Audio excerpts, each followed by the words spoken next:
So now more than ever in the age of AI in the future, it's more difficult than ever to tell who's real and authentic. Even I have a difficult time with it after being on the internet for my entire life. And in light of the Epstein thing that's been going on and Trump basically saying that there is no client list and the fact that we all know that it's BS, today I wanted to take a look at Republican/conservative influencers. And this might include a couple people that would be considered moderate, I guess, but I have 12 people compiled, mostly from the Trump administration, plus some influencers/YouTubers. And we're going to tier rank them based on how real and authentic and good natured they are. Because in light of this Epstein thing, it's not just a divide of who's real and who's not real. It's a divide of who's good and who's evil at this point, right? Because that stuff's sick and we all know it's bullcrap. And we all know that if Trump was involved, the Democrats would have pulled the trigger. Why are people like Barack Obama, Nancy Pelosi, Chuck Schumer, why aren't they commenting on the fact that Trump didn't release the Epstein files? Why is it only the people down low? I think it's because both sides are extremely guilty at the top. So maybe if you guys like this video, we will see one for Democrats or left-wing people, right? But without further ado, we're going to get started with first an influencer, the first of many that have been employed or are employed by the company, The Daily Wire. We have Matt Walsh as our first person, and I am going to be writing them down, and I will show you guys the finished product at the end. There should be chapters or in the comment section below of what time I start talking about each person. So if you don't want to be spoiled, don't look at the comments. But the first person we're going to talk about is Matt Walsh. He is employed by The Daily Wire. I am not a fan of The Daily Wire. We'll be getting a little bit more into that later. But I do think The Daily Wire has spawned some good creators, one of which, an honorable mention that's not ranked, is Michael Knowles, who I think is overall pretty good. But Matt Walsh, I like the movies that he's made. I think it's a good job showing the culture. I don't think his videos hit a wide range of audiences, though. I think that his audience is probably mostly just white males. Like, he's not doing any overall greater good for the conservative movement outside of those movies, in my opinion, or for the greater good. He does have an anti-Israel stance, or not necessarily anti-Israel, but he's not pro-war. He's an interventionalist, anti-interventionalist, sorry. So he doesn't want war. Overall, I think Matt Walsh is pretty good, but nothing extraordinary. I'm going to put Matt Walsh in the B tier. I know you guys can't see me writing it down, but like I said, you will see the finished product at the end.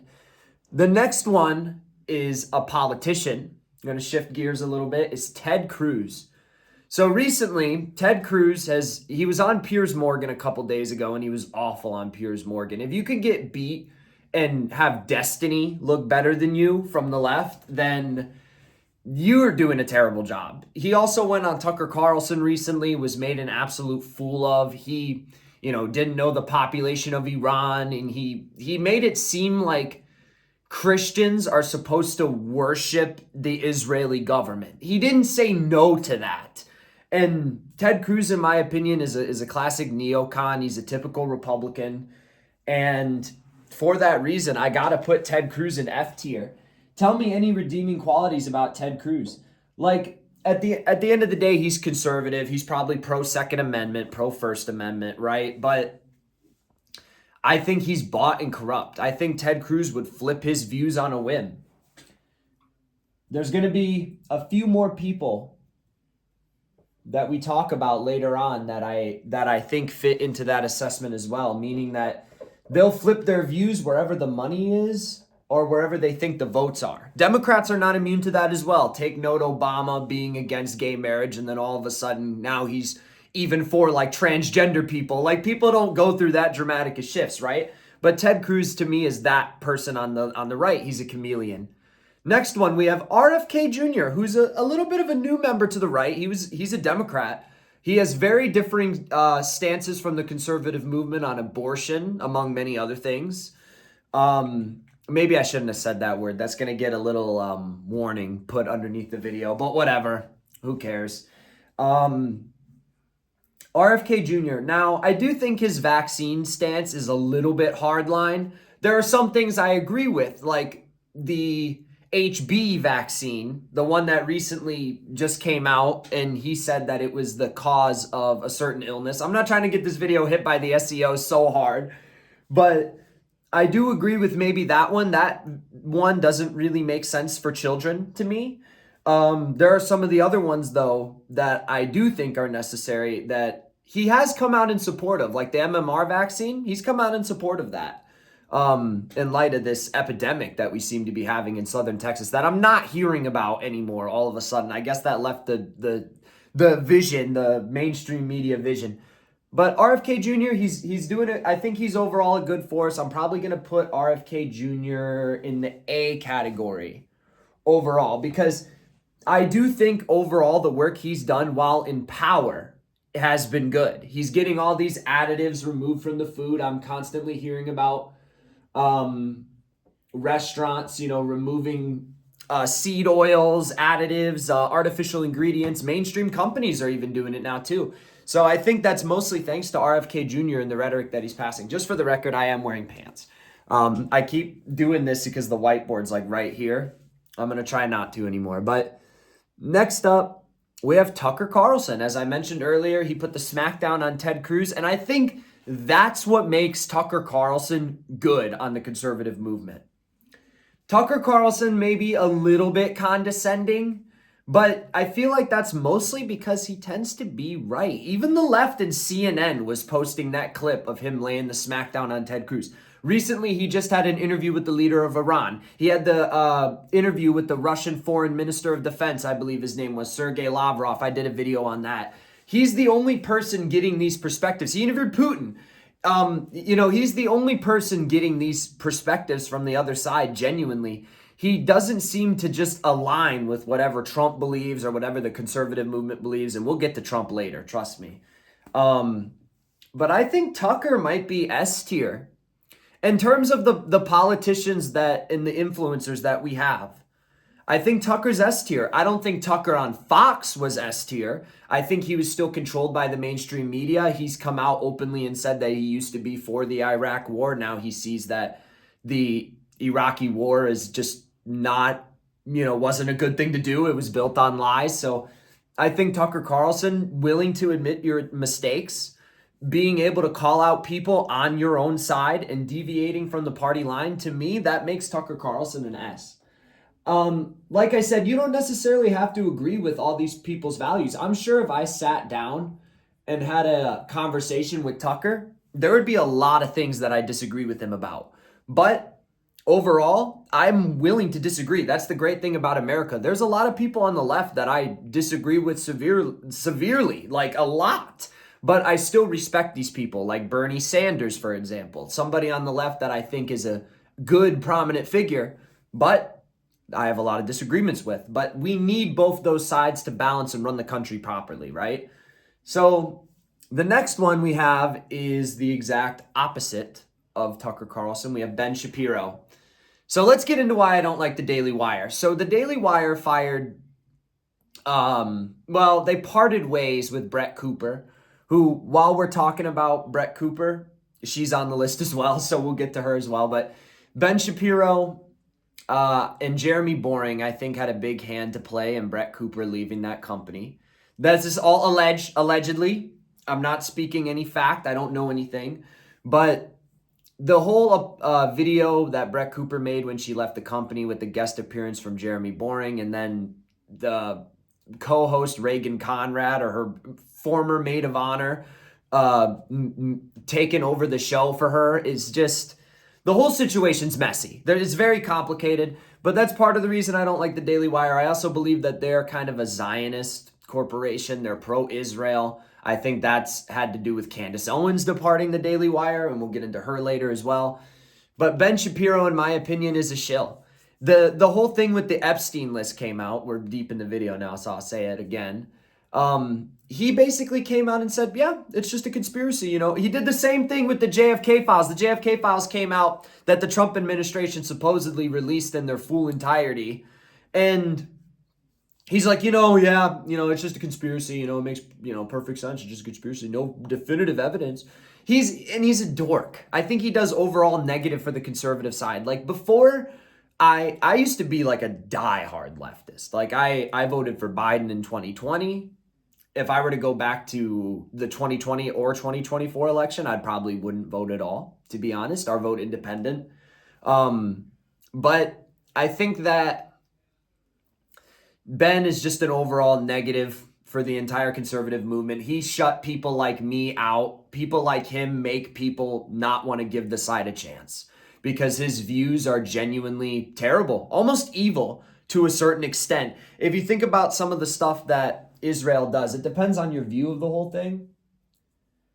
But objectively, I think Ben Shapiro is a huge negative. I might have even spelt his name wrong when I just wrote it there. Sorry, Ben Shapiro. I'm trying to write fast. Next up, we have Charlie Kirk. Charlie is a tricky one. I do think that Charlie has done some good things for the conservative movement. I like what he does going on colleges and debating people, but there's another way of looking at that. You could also see that as him kind of taking on people that are not up to his stature in terms of political experience or knowledge in general. These are students, but they don't exactly teach modern politics in school. At least I don't think they do. So Charlie, though, he does do a lot of good for the movement. I think he's a little bit, there's been things that I've caught him being a little hypocritical on, though. For example, ban TikTok, ban TikTok, ban TikTok. He tweeted it multiple times. That's why I say it multiple times. And then Trump switches his stance. They realize it's going to help with young voters. Charlie Kirk's all about getting the young voters. That's his job with Turning Point USA. And boom, now he's all for TikTok, now that he has his TikTok. Even though TikTok censored prominent right-wing conservative voices that were against the Israel situation, for example. So it's like, how do you change your perspective on that? And as a conservative, he's a conservative, right? I think we all can agree that social media is bad for us. So now he's all of a sudden in favor of TikTok just because it's for voters. So to me, that keeps Charlie out of the top tiers. I'm going to put him in the same category as Matt Walsh. He's going to go in B tier. Like I said, I think Charlie is an overall good for the conservative, message, which is not a hateful message. And in my opinion, is not a message of restrictiveness in terms of laws either. I've watched the transgender video if you want my full thoughts on that. That is JDTV episode 2. But yeah, we got Charlie Kirk and Matt Walsh. So far, we have Tucker Carlson in S, RFK in A, Matt Walsh and Charlie Kirk in B, Ted Cruz and Ben Shapiro in F. We have nobody in C or D, but I have a feeling some of those are going to be coming up soon. Next up, we have Brett Cooper. Objectively, I should probably put Brett Cooper in S tier. Yeah, I'm gonna put Brett in S tier. She was just on Fox News recently, which is dangerous. I don't like that she took a job with Fox News. I feel like the mainstream media corrupts everybody. So we'll see if Brett Cooper makes it. But she's almost my age. She might even be. No, I think Brett's a little bit older than me. But she's a very prominent conservative voice. I'm not trying to be any type of way, but she's good looking, so she gets the message across to people that are going to listen to her because she seems like she's well put together. I know that she's married already. She's just a very good model for the conservative movement. You know what I mean? You can be a woman. You can be more than capable. The conservative movement has nothing to do with, women not being capable. But at the end of the day, you should be a wife and you should be a mother too. You know what I mean? We should bond in this unity. And I think she's a good message for the conservative movement, reaching young viewers, reaching women. Because like I said, I don't think that being conservative is anti-women. I think that, in my perspective, being liberal is actually anti-women. I think that women are happier under the conservative mindset than the liberal one. But that's another debate for a different time. I'm not trying to alienate the audience. Like I said, I don't really assign myself with either side too much. When I say conservative, just to make that clear, Trump is not a conservative. The Trump administration is not conservative.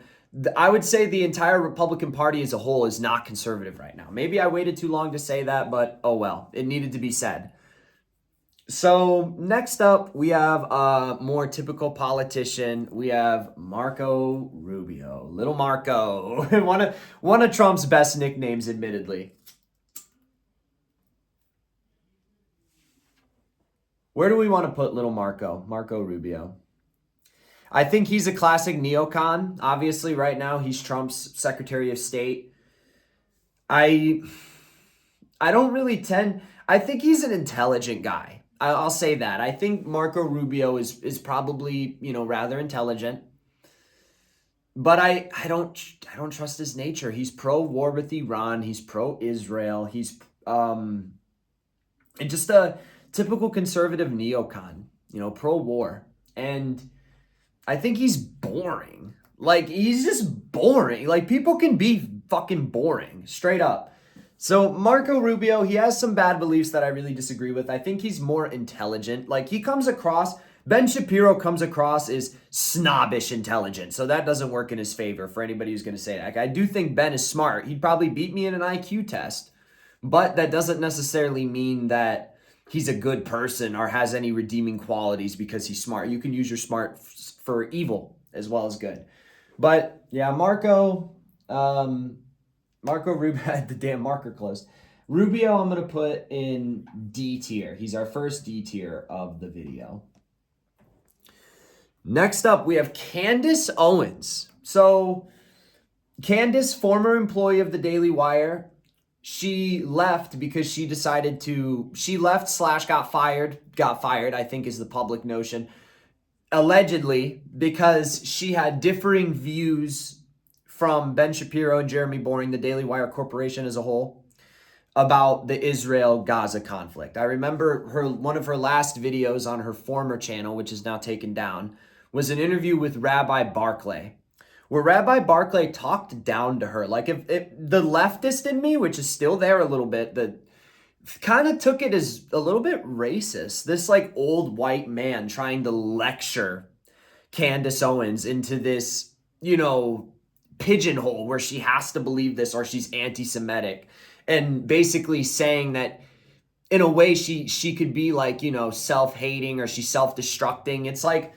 these things are condescending. And Candace left the Daily Wire after, took a little bit of sabbatical.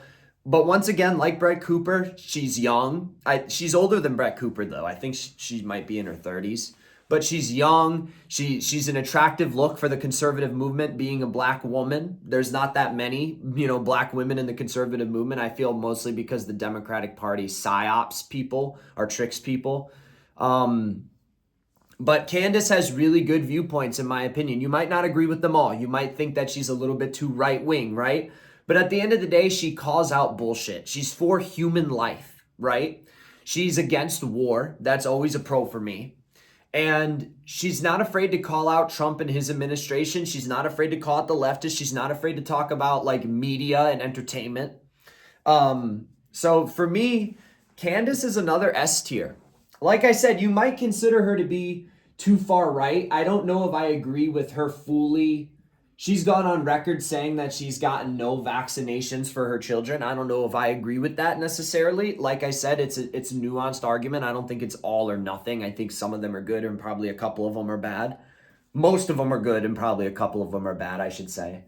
But overall, it's hard for me to put somebody who's authentic and is real anywhere besides S tier. You know what I mean? So moving on, we have the big boys. These are the big three players, I would say. Next, we have Elon Musk, right? So Elon Musk played a really big part in getting Trump elected. He had the controversy with the motion, we'll just call it, where he threw his hand up in the air during the closing days of the election cycle. Or was that after Trump got elected? I don't know. All the time just fades in together at this point. But I think Elon Musk is overall a source for good. I think him releasing Twitter from the grips of the left and them trying to literally crush free speech. Mark Zuckerberg came out and said that the Biden administration threatened him, basically, as well as they did the former CEO of Twitter, allegedly, Jack Dorsey. So I think that Elon did an overall good for humanity freeing Twitter. There's still strong left-wing opinions on Twitter. I see them all the time. He helped Trump get elected, so I know that's going to turn off a lot of people, but even I fell for the Trump thing this time. You know what I mean? He had a lot of moderates in his administration. Elon was a part of it, but, he's at least going to call out the bad things that Trump does. Trump doesn't release the Epstein files. Elon calls it out. Trump passes the bill. Elon doesn't agree with it, right? He says, I'm going to call this out. It's raising the deficit. This isn't what I voted for. Elon voted for Biden in 2020, just like me. I see his political views as aligning with mine a lot, but I feel like because he helped Trump get elected and because he's a billionaire, people are going to throw him in this typical conservative movement. I've watched this dude let Joe Rogan shoot an arrow at his Cybertruck. Elon Musk talks about pro-population. Bill Gates has openly talked about shrinking the population. None of the other leaders seem to be worried about AI at all or seem to be warning us about it. Elon does. He constantly talks about the worries of AI. He might be one of the people innovating it, but he's like, if you guys ever seen iRobot, he's like the guy that got threw out of offed himself by getting thrown out of the window by the robot. He's that guy. They're actually born the same year. There's a little Easter egg there. So if you guys are little conspiracy theorists about the AI revolution, but Elon Musk, I don't think he's perfect. I don't think he's perfect, but overall, I think he does do a good job spreading the message. I'm going to put Elon Musk in A tier. If not for S tier for no other reason than Elon Musk is just a little bit weird and I have almost no more room in the S tier. So next up, we have JD Vance, Vice President Vance, former Senator Vance. And I'm going to put JD, and I immediately am just gravitating towards C tier. He's our first and probably our only C tier of the list. And we only have one person left, and I think you guys can all guess who it is. But JD Vance, I don't really know enough about his views. I thought he had a pretty respectful, good debate with Tim Walz. I didn't really think the childless cat ladies thing was all that crazy. I didn't really buy into that media hype that was such a bad thing that he said. I thought him shaking hands with Tim Walz after the debate was a good touch. He also introduced his wife to Tim Walz, which plays into the theory that they're all low-key friends and they're like, hey, good game, good game at the end of it. But I don't know. He kind of seems like he follows the party line and is a little bit of a yes man. And that's why I don't have him any higher, right? Because I don't trust him. Anybody above C tier, who's B tier, A tier, S tier, I kind of trust to a certain level. C tier, D tier, and F tier, I definitely do not trust. I don't trust you. I have no reason to trust you. But next up, we have probably the hardest one to rank. We're going to take some real time into this one. Donald Trump. Where to put Donald Trump? So obviously, Donald Trump has broken a lot of promises that he ran on. Had he fulfilled all of those promises, he could be a higher ranking. And maybe it's recency bias, but the fact that he bombed Iran, the fact that he said there was no Epstein trial, the fact that Diddy got basically acquitted for almost all of his charges under his administration shows me that the DOJ under Trump still sucks. I thought it was bullshit the way that they were prosecuting him for the Stormy Daniels thing, but now it seems like the Trump DOJ is just as ridiculous. I think I don't like the way that he pulls the chair for Bibi Netanyahu, but yet when he's with Zelensky in the Oval Office, they fight. I watched that interview in full, my right wingers, before you start freaking out. I do agree that Zelensky maybe was a little bit off in his tone and shouldn't have been talking the way that he was necessarily to Vance, but Trump has more leniency with Netanyahu. He said that there was an interview the other day, or he was sitting at the table, and he basically said something along the lines of like, oh, I don't know how to handle this issue. It's up to the greatest, only the greatest man in the world can figure it out. So how about we ask Benjamin Netanyahu? And it's like, Trump! So I can't put Trump any higher. I thought maybe he wasn't as corrupt as everybody else, but I think maybe after Butler, Pennsylvania, maybe after that he got more corrupt. I don't know, but I'm going to put Donald Trump in D tier.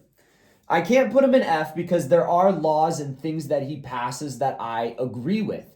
For example, in the new bill, there's a provision that cuts public taxpayer funding for transgender surgeries. I think that they should be privately funded. You know, you have a bunch of billionaires and rich people who are in support of these things. How come they can't make donations for these people? There's only 200,000 trans people in the entire United States, closer to 300,000 actually. But you're telling me these big leftist billionaires and these leftist corporations that throw away their money for nothing and fuck the regular people the way that they do, they don't have the money to privately fund these things? Why should people who don't agree with it have to fund it? Isn't that kind of communistic in a way? Like, not even trying to be that right-wing guy that just says it's I don't think Kamala Harris was a communist. I don't think that we really have communists in the country. But that idea does have those indications of it, or at least very severe socialism, right? So, our last one, Trump. I know that there was a ton of more people that I probably could have rated and ranked, but here's the list that we have. So, the definitive tier list from somebody who's for sure not bought. You can tell by the numbers on this YouTube channel that I am not getting helped out in any way. Tucker Carlson, Brett Cooper, and Candace Owens are S tier. I believe those are people that you can pretty much trust the most. You know what? Maybe Tucker's more of an A. I know that he has family that has ties to the CIA, and Tucker has changed some of his viewpoints in a way that I feel is strange sometimes. So maybe Tucker's more of an A, but Brett Cooper and Candace Owens, I think you can trust the most. Ironically enough, both the women at the top, right? Like I said, conservative, not anti-women. The two women I think are the best influencers. A tier. Imagine Tucker's there, RFK Jr., Elon Musk. I think those are people that you can overall trust pretty well. I think that they're people that have stable beliefs and talk things that are overall good for the country, but I'm not 100% sure on, or I don't 100% agree with. Next, you have B tier, which is Matt Walsh and Charlie Kirk.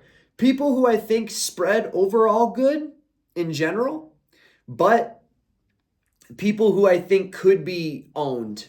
You know what I mean? They might spread good to trick people. Then they work for corporations that I don't know if they're all good. You know, I don't know about Daily Wire and Turning Point. You know, but then we have JD Vance solo in C tier. I don't really know what to think of JD Vance. Like I said, mixed bag. D tier, you have Rubio and Trump himself in D tier. Basically, people I think are corrupt to a certain level, but maybe not total failures as politicians. And then you have the absolute bottom of the barrel. You have Ted Cruz and Ben Shapiro, and probably a lot more neocons and shitty people on the right too. But what did you guys think of the tier list? Let me know what you agree with, what you disagree with. Let me know if you would like to see one of these for the left or any other videos you would like to see. And I will see you all in the next one. Peace out.